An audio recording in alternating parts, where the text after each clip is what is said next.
Guys, welcome back. Recently I was thinking about what I should do next in my top 5 series, and I decided I wanted to mix it up a little bit and do my top 5 fragrances. I thought this would be really fun, especially with the holiday season coming up, because fragrances always make a really great gift, so I thought this might be helpful whether you're shopping for someone else or maybe you're just getting some ideas for your own wish list. And one of my favorite gift ideas that I always recommend to people for the holiday season is a subscription box. It's a really unique gift, it'll definitely stand out, and it's something that your gift recipient is bound to remember. And nowadays there's literally a subscription for everything, including fragrance. So before we jump into my top 5, I'm going to do a quick little Scentbird unboxing. So Scentbird is a US subscription service. It is $14.95 a month, and for that $14.95 each month you will get an 8 ml bottle of fragrance. That's the size of an average rollerball, so it's a really great value. You get this cute little pouch that says Scentbird on it, and then inside is this little metal case,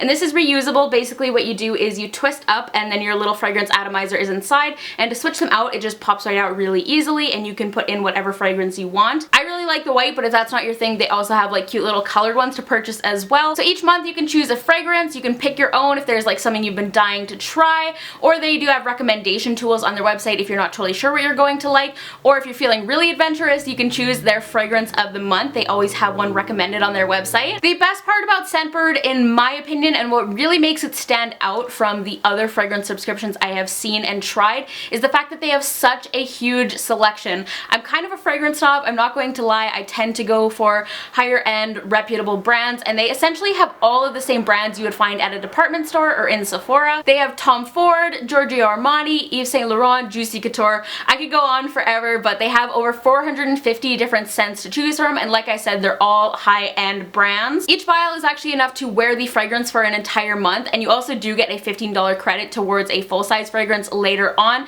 But I think that is so great because I am a huge believer in wearing a fragrance multiple times before you actually commit to buying the full size, just because you really need to see how it wears and how it reacts to your body chemistry. And Scentbird was actually awesome enough to give me a discount code to share with you guys. It is SARI25, and you will get 25% off your first month. That's like $11 for a rollerball. That is such a great deal, and I'll have that code down below. But anyways, I chose the scent Prada Candy Low. This is like the eau de toilette version of Prada Candy, so it's a little bit lighter and it's not so intense. It's great if you love like really sweet fragrances, but you want something a little bit more sophisticated and chic and not like overly bubblegum, like pink sugar, that kind of scent. It's a lot more kind of sophisticated. And I did also receive their fragrance of the month. It just came in this little kind of tube, and then the vial is inside. This is Commodities Gold fragrance, which is available at Sephora. I don't know why, but this reminds me of like Christmas for some reason, and like holiday time. It has like juniper berries and like sandalwood, and they included a little card for this fragrance, but the other notes are like bergamot and molten amber. And I've really been enjoying wearing this fragrance. Probably not one that I love enough to repurchase, but that is the great thing. I can try it out commitment free. Once again, my coupon code and a link to Scentbird will be down below. I think this is a great subscription service, whether you're like picky with fragrance, you just love to try new stuff, or honestly if you want like a really good deal on like a small travel size fragrance, definitely go check it out.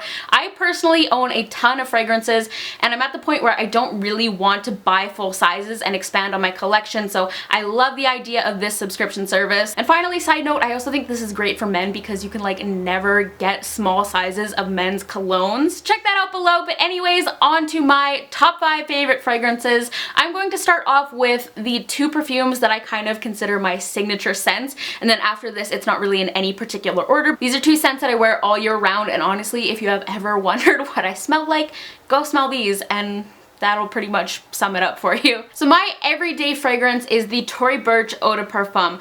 This is one of my favorite fragrances that I have ever smelled. Tory Burch describes this, I believe, as like tomboy chic, which I think is such a perfect description for it.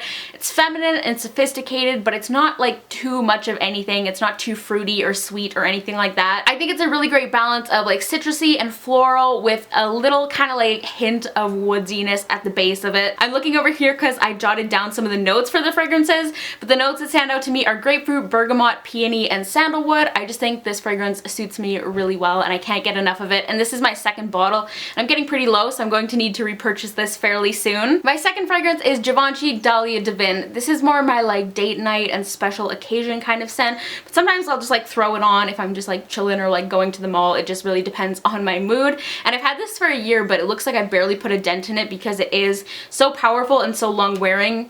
You really like don't need much of it.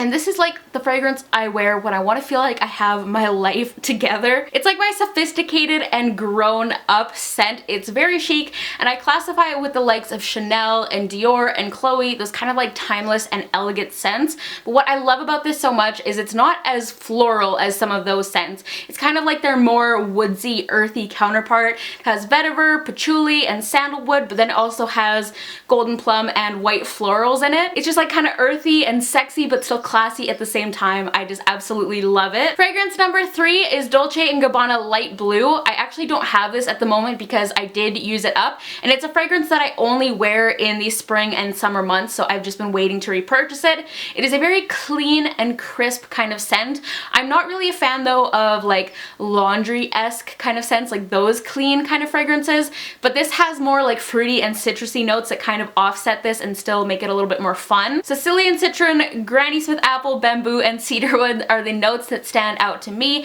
It's just very fresh and not overpowering at all. It's just great for the warmer months. And it's just like almost the slightest bit masculine, which I also really enjoy in fragrances. My fourth pick is Taylor Swift Wonderstruck. This isn't a fragrance that I wear anymore, but this holds extreme sentimental value for me, so it's always going to be a favorite because of this. And the reason for that is because I actually coincidentally bought this on the day that ended up being James and I's first date, and this is pretty much the only fragrance I wore for the entire first year of our relationship. It was what I was wearing when we first held hands, when we first kissed, when we first told each other we loved each other.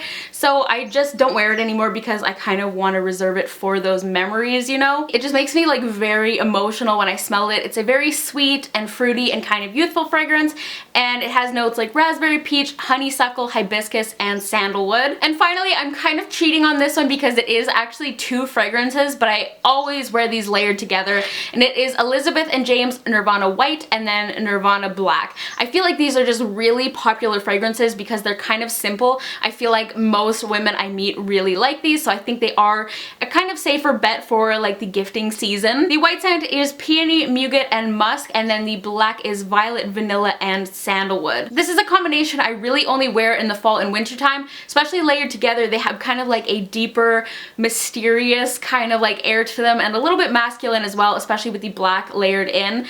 I'm trying to like pick a favorite between the two, but I love both of them. I just smelled them again, and I think I do like the white a little bit better, and I would say if you're looking for a gift for someone, I would do the white because this one's a little bit earthier and I don't think as many people will like this one. I also always get compliments when I wear that duo, but I also really want to try the new Elizabeth and James Rose and Bourbon scents, so if you have tried those, let me know what you think in the comments down below. I'm really curious. I haven't even smelled them yet. But those are my top 5/ kind of 6 fragrances. I hope you guys enjoyed this video. Once again, don't forget to check out Scentbird in the description bar down below and check out my coupon code as well. Huge thank you to Scentbird for sponsoring this video. Also, if there is any other top 5 videos you want to see, you can let me know in the comments as well. Someone on Twitter requested like a video on my favorite face masks, so I'm thinking I might do that in the near future. But give this video a thumbs up if you enjoyed it. Go follow me on Twitter, Instagram, and Snapchat. I am at SariReanna on all 3, and hit that subscribe button down below if you haven't already. But that is going to be it for today. I will talk to you guys in the next one.